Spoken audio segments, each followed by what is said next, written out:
नमस्कार जय जगन्नाथ। आज देवशयन एकादशी तथा सुनावेश उपलक्षे आपण मानक अभिनंदन।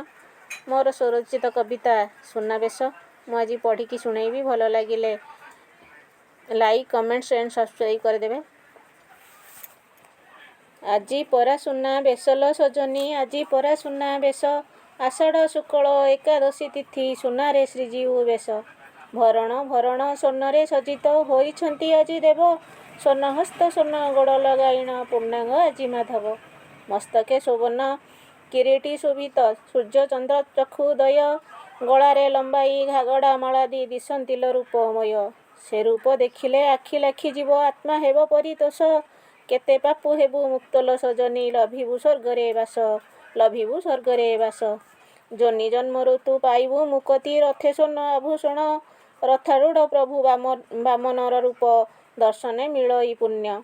बड़तरौंक अनुरोध क्रमे राजा कपिलेन्द्र देव, माढ़ माढ़ सोन आणी सजाइले पूर्णांग कले श्रीदेव।